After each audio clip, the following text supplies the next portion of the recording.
Good afternoon, Mr. Farnham. What's going on? Allow me to introduce myself. I'm John Blackmore, director of the Balford Hotel. We'd like to make our distinguished guests feel welcome. Please accept this small token of our appreciation. Oh, sure. I was fixing to leave, but I guess them monuments ain't going anywhere. Well, come on in then. Getting in Farnham's room was easy. Earning his trust was another story. But I always had an ace up my sleeve. Blackmore? You okay, partner? The best way to earn someone's trust is to make them believe they've earned yours. And sometimes, the best way to fake it is to tell the truth. I don't know where to begin.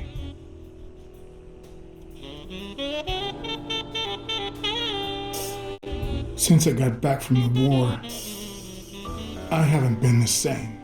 Sorry to hear that, son. You should have paid somebody to go in your place, like I did. The poor bastard didn't have a pot to piss in, so he done a fair deal. Till he went off and got himself killed. But you know what? At least he earned his place in heaven. Good Lord bless that man. And us while we're at it. Cheers! One of the tricks of this trade is to be wary of the biases we all have. They cloud our judgment and blur the person in front of us, painting them with the shades of our preconceived notions of who they should be. But every once in a while, you run into someone so locked in personality that they can only be regarded as a stereotype. Farnham was a disgrace, not only to himself, but to Texas and the entire human race. To think I had to impersonate him. I wish I was like you. You seem so content, so free of burdens. Stop right there, partner. You think this old dog's gonna have ticks? Let me tell you something about my first wife. Woo-wee! Once I had gained Farnham's trust, the hard part was deciding what I needed to know to become him and not get myself killed.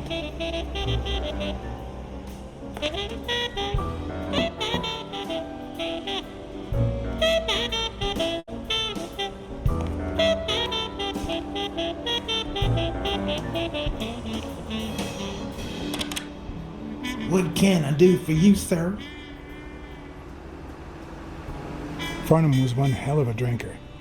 I had to get the information out of him before he drank himself unconscious. Otherwise, I'd have to find that information myself.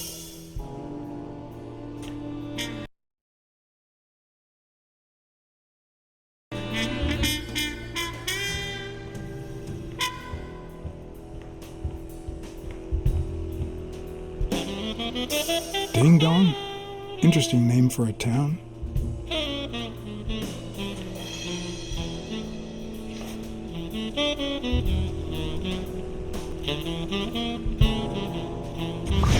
Yes, I got a Vietnamese shave at home. Please, come in. Of course, I remember you. Take a seat.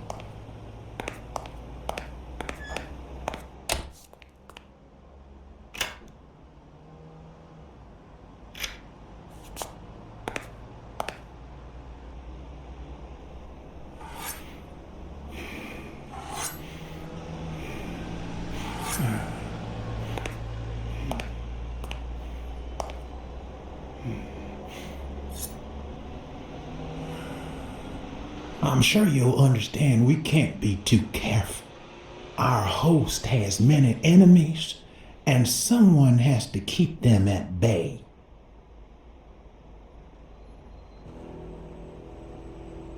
Sure, I get it. I'm glad to hear that. Now, please answer my question. How much does it cost to get yourself a clean Vietnamese shave? Yeah, sure enough, booze put the nail on the coffin of my first marriage. You know, the wife that caught me cheating with the maid. My second marriage, too. You know what I did to her daddy?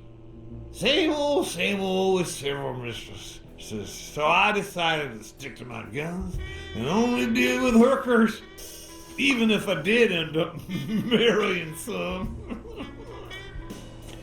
I feel you, Mr. Farnham. So I'm going to be honest with you.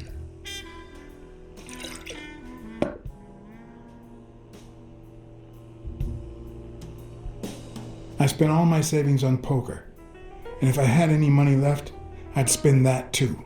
Poker's not the trouble. It's the playing with no bills in your pocket that's the trouble. Oh, trust me, I had plenty of bills. Come on now. You ain't got a pot to piss in, son. I just paid 10 years worth of your salary fixing to play me some poker, and that's no more than petty cash to me. Petty cash, to be honest. I asked you how much.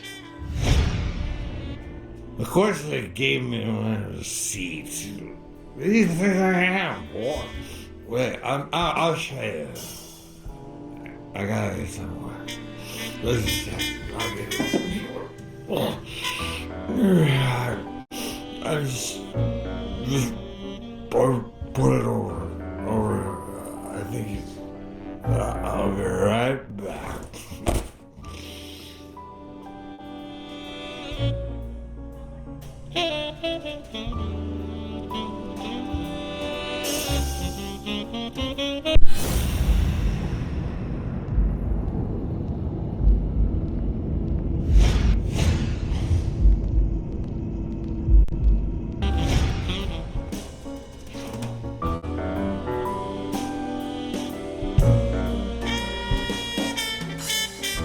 Why didn't you just say you had the receipt in your pocket? I'm almost certain, but tell me, who told you to come to this barber shop?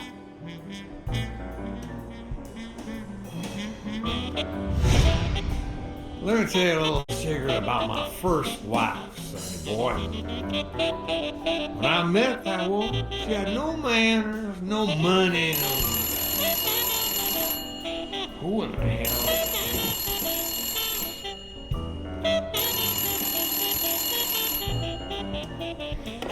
Find him. By God, if it ain't the hero of the day.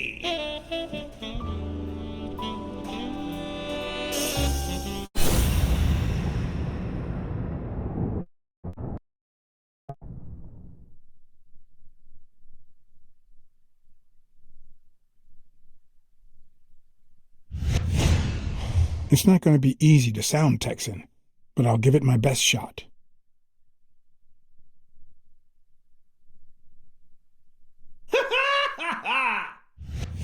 I probably don't need to imitate his gestures during the game, but it certainly wouldn't hurt to try.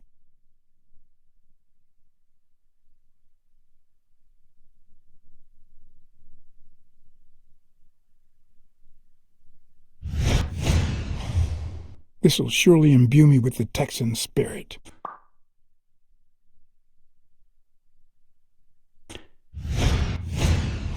Nothing says Texan like a cowboy. I'll be damned. Yes, sir. Knowing Farnham, the owner of this brawl only came here for business. Anyway, Kenny, thanks for fixing the game with Cassidy.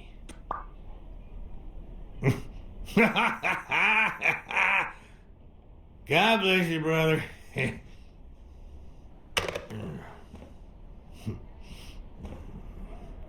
craziest goddamn Texan in New York. My good old friend Kenny, craziest goddamn Texan in New York. You know how many Kennys there are in New York? Kenny who? So besides when and where the game will be, the password, and the money Farnham dished out, what else do I need?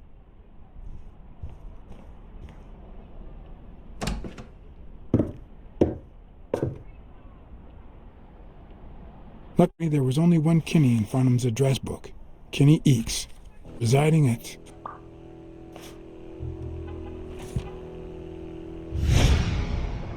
Cornell Plaza, Manhattan. Stunning penthouse. I'm not surprised. Mr. Eakes has excellent taste. Do you happen to know what he asked for the last time he was here?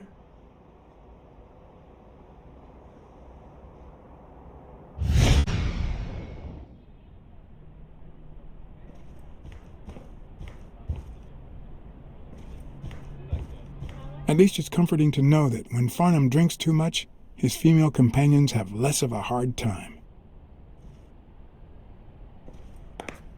They smell like a party.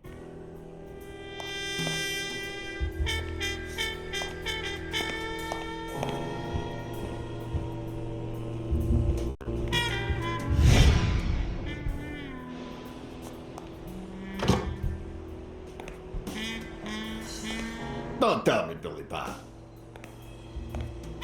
This here is my new friend Father. Am I right?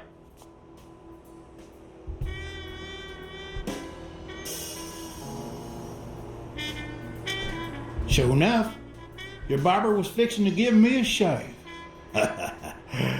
You can get a good shave another time. Billy Bob is always at our beck and call.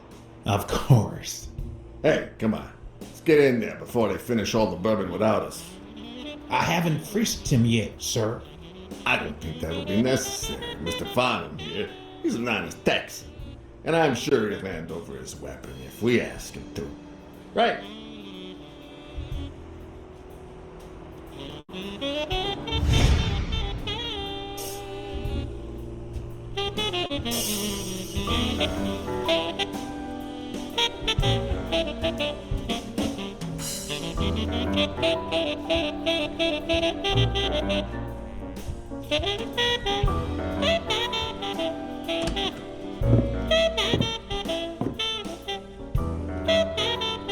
No matter how superficial someone may seem, there's always a way to win their heart.